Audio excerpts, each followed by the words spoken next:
요한 이 일서 서신의 저자인 요한은 예수님은 빛으로 오신 주님이다라고 선포하고 있고요. 문제는 어둠으로 살고 있던 우리에게 빛으로 예수님이 왔는데 그 빛을 거부함으로써 진리 가운데 행하지 않는 성도들에게 책망을 하고 있는 것입니다. 요한일서 저자는요, 그때 당시에 주 1세기입니다. 교회를 무너뜨리고 있었던 이단주의자들 중에 하나가 뭐냐 하면 진리의 말씀을 자꾸 왜곡하는 거예요. 앞서 말했던 거죠. 거짓 교사들이 죄에 대해서 둔감하게 만드는 겁니다. 뭐라고 하냐면 그 정도 죄 지어도 돼? 아니 그 정도 죄 안 짓는 사람이 어디 있어? 하면서 원래 진리의 말씀을 파괴해버리는 거예요. 그때 당시 그런 이단 사상을 가지고 있는 사람들에게 사도 요한이 바로 이 본문의 말씀을 기록하고 있는 것입니다. 8절에서 9절 말씀 제가 읽어드릴게요. 만일 우리가 죄가 없다고 말하면, 죄를 지적하는데 내가 죄가 없다고 말하면 뭐라고 합니까? 스스로 뭐 한다고요? 속이고, 스스로 속이고 또 진리가 우리 속에 있지 아니할 것이요. 그리고 만일 우리가 우리 죄를 자백하면, 이 자백한다는 건 뭡니까? 회개하면 그는 미쁘시고 의로우사 우리 죄를 사하시며 우리를 모든 불의에서 어떻게 한다고요? 깨끗게 하신다. 우리가 스스로 깨끗게 하는 게 아니라 그분께서 우리를 깨끗게 해주신다고 얘기를 하고 있는 것입니다. 이걸 공동 번역해 보면 여러분들이 좀 더 알아듣기 쉽게 말합니다. 제가 읽어드릴게요. 만일 우리가 죄 없는 사람이라고 말하면 우리는 자신을 속이는 것이고 진리를 저버리는 것이 됩니다.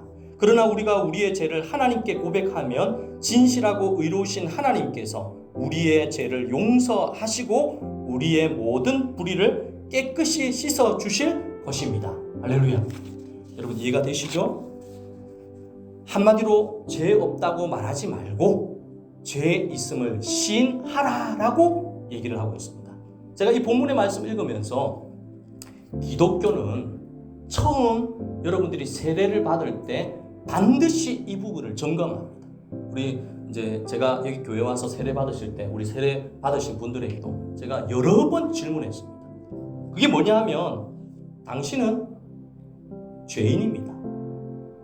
이걸 만약에 인정하지 않으면 여러분 예수님을 못 믿습니다. 당신은 죄인입니다 했을 때 아니 목사님 죄송하지만 나는 죄인이 아닙니다. 이러면 세례를 못 베풉니다. 그러나 당신은 죄인입니다 라고 했을 때 죄인이고 영원한 지옥 횡벌 받아 끝날 인생입니다 라는 이 말을 받아들일 때 어떻게 됩니까? 구원의 역사가 일어나는 것입니다. 이게 복음의 기초거든요. 여러분들이 지금 이렇게 예배 드리고 있는데 이 고백을 하지 않고 세례를 받고 직분을 받은 사람은 아무도 없습니다. 여러분들은 죄인입니다.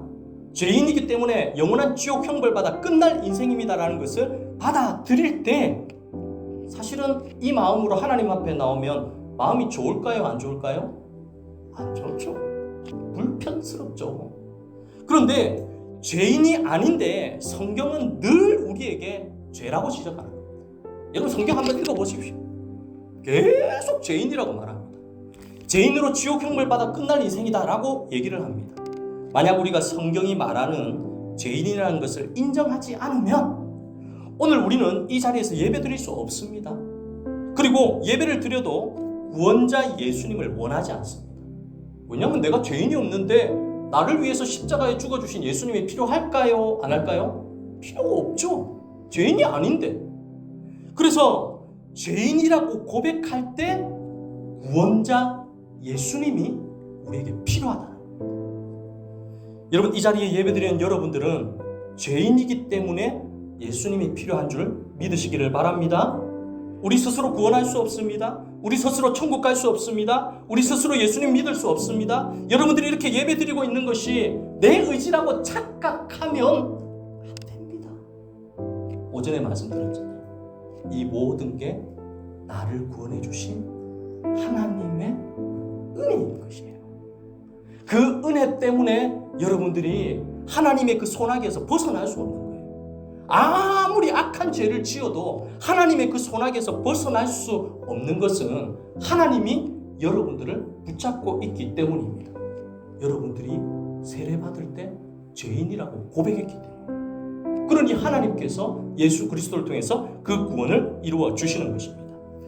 요한서신의 저자는요, 죄를 인정하고 고백하는 것은 단순히 인정하고 고백하는 것이 아니라 그 너머에 더 큰 축복이 있다는 것을 얘기합니다. 어떤 것이냐? 여러분들이 죄인인 것을 인정할 때 여러분들의 마음에 주의 성령님이 거주하신다는 것을 믿으시기를 바랍니다. 죄인입니다 하면 하나님의 성령이 내 마음 가운데 내주하시는 것입니다. 이 고백이 없이는 하나님의 성령이 우리를 붙들 수 없습니다. 죄에 대한 자백과 시인은 내 안에 주님이 내주하고 있다는 증거입니다. 왜요? 죄인이라고 생각할 수 있는 마음을 주시는 분은 예수님, 성령님, 하나님이 내 마음에 없으면 이 고백을 할 수가 없습니다. 세례요, 여러분, 세례를 우습게 알면 안 됩니다.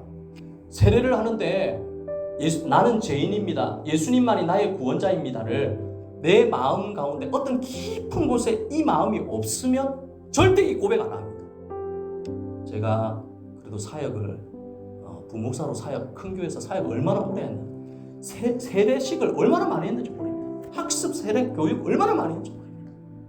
그런데 이 얘기를 받아들이지 못하는 분은 세례교육 안 오더라고요. 대부분의 제보가 뭐냐면, 목사님, 저는 죄를 지은 게 없는데요, 아주 양복 딱 반듯하게 입고 자꾸 죄인이라고 그러지 마십시오. 그러니까 저도 민망하더라고요. 어떻게 할 줄은 모르겠더라고요. 그러니 여러분, 이거는 하나님이 내 마음 가운데 내주하지 않으면 내 속에서 죄인이라는 고백을 할 수가 없습니다. 그러니 어떤 분은요, 죄인이라고 고백하니까 막 어떤 할머니는 막 펑펑 우는 겁니다. 나는 죄인이기 때문에 지옥형을 받아 죽는다고 막 펑펑 우는 거예요. 그때 누구를 전합니까? 예수님을 전하는 거예요. 할머니 걱정 마세요. 영원히 지옥형을 받아 죽을 인생에게 우리를 살리려고 예수님께서 십자가에 우리를 위해 피 흘려 죽으셨습니다. 펑펑 울면서 그때 하나님의 성령의 역사가 일어나는 것입니다. 여러분, 믿지 않는 사람들은요, 이 얘기를 해도 도통 이해를 못합니다. 이거 십자가가 뭔데, 예수가 뭔데, 대부분 이렇게 얘기합니다.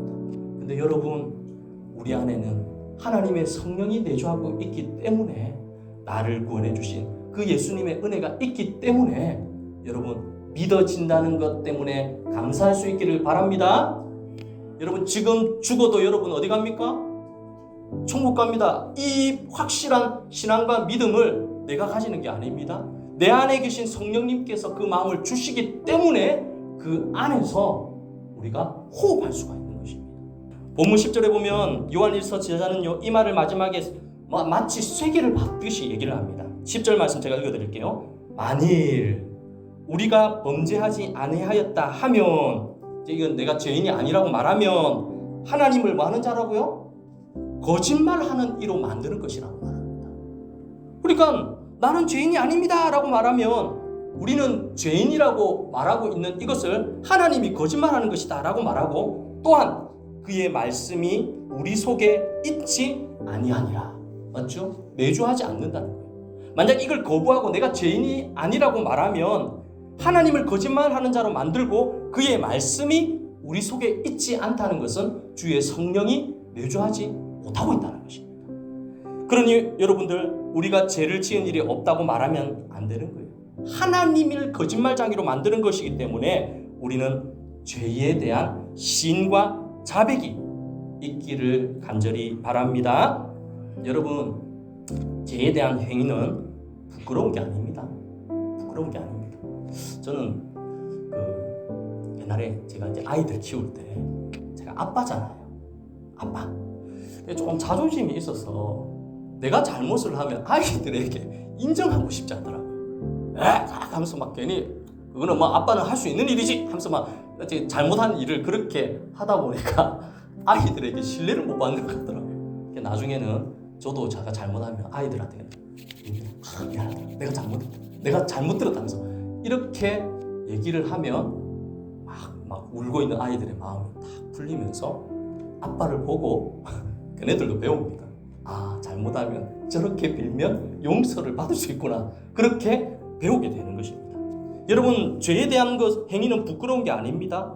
오히려 죄에 대한 의식이 생길 때 바꾸어서 감사할 수 있기를 바랍니다. 우리 맥주 감사절 때 우리 설교 들었잖아요. 가만 보면 불평인데 뒤집어 보면 그게 감사예요. 죄의식을 가지는 게 가만 보면 마음에 무거운 짐인데 그것을 의식을 가질 수 있는 게 하나님 앞에 복인 것입니다. 양심의 화인 맞으면 어떻습니까? 절대 회개하지 않습니다. 하나님을 오해합니다. 하나님이 정말로 우리 안에 있는 죄악을 끄집어내고 하나님의 참 사람으로 만들기 위한 하나님의 계획이 있는 것입니다. 사랑하는 성도님들, 하나님 앞에 내가 죄인임을 부끄러워하지 마시고 고백할 수 있는 이 은혜가 있기를 간절히 바랍니다. 어느 분이 그런 얘기를 하더라고요. 처음에 교회로 와서 저는 이제 사역을 하다 보니까 새신자나 이제 처음 교회에 오신 분들이 신앙생활을 시작하는 그런 부분들을 굉장히 많이 목격하고, 저도 제가 양육을 하면서 참 많은 부분에 제가 잘나서 그런 거 아닙니다. 복음의 역사입니다. 예수님을 설명하고 죄에 대해서 설명할 때 어떻게 되면 그냥 눈물이 주르르 흐르는 경우를 많이 보았습니다. 예배 때마다 계속 웁니다. 왜 그렇지? 난 왜 눈물을 흘리는지 모릅니다. 그러나 내 안에 계시는 성령님께서 나의 모든 죄악들을 눈물로 씻어주듯이 깨끗하게 정결하게 하셔서 하나님을 잘 믿는 그리스도인으로 주의 성령께서 인도해 주시는 것입니다. 오늘 여러분들도 잊고 계시지는 않죠? 여러분들이 지금 이렇게 신앙생활 잘하고 장로님으로, 권사님으로, 집사님으로 직분을 받은 것은 다 하나님의 은혜입니다. 하나님께 감사할 수 있기를 바랍니다. 그래도 아직까지도 원하고 부족해도 걱정 마세요. 내가 죄인인 것을 인정하고, 하나님, 나는 죄인입니다. 오늘도 주님의 도우심 없이는 내가 아무것도 할 수 없는 연약한 존재이니 하나님께서 나를 도와주십시오. 할렐루야. 그렇게 주님 앞에 기도하고 믿음으로 승리하는 우리 성도님들 다 되기를 예수님 이름으로 축원합니다.